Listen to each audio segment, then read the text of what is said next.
Сенбеңіздер, Ерке Есмахан Қазақстан халқына шұғыл үндеу жасады. Әнші Ерке Есмахан тыңдармандарына алаяқтардан сақ болу керектігін ескертіп, әлеуметтік желіде жазба жариялады. Бұл туралы alış.kz ұлттық порталы хабарлайды. Көп оқырманым алаяқтар туралы жазып жатыр. Менің ешқандай ойынға, жарнамаға, немесе ақша жинауға қатысым жоқ. Ешкіммен бұлай сөйлеспедім.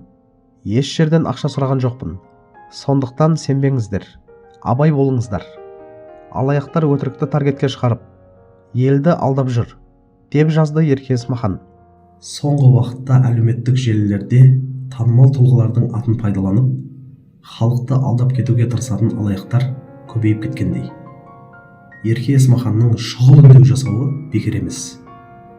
Себебі интернеттегі фейк парақшалар мен жалған жарнамаларға алданып қалатындар аз емес. Ал мұндай әрекет көбіне қарапайым халыққа зиянын тигізеді. Еркенің мен ешкімнен ақша сұраған жоқпын, ойынға немесе жарнамаға қатысым жоқ дегені тыңдармандарын сақтандыру үшін жасалған жауапты қадам деп ойлаймын. Өйткені танымал адамның атын жамылу алаяқтар үшін жеңіл тәсіл.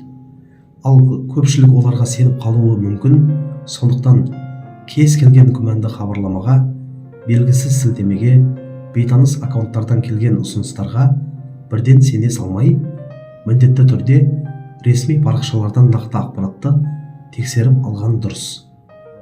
Бұл жағдайда маңыздысы көпшіліктің сақтық танытуы және жалған ақпаратты жылдам әшкерелеуі. Еркенің ескертуі әрбір желі қолданушысына қажетті дабыл деп ойлаймын. Қауіпсіздік өз қолымызда екенін ұмытпағанымыз абзал.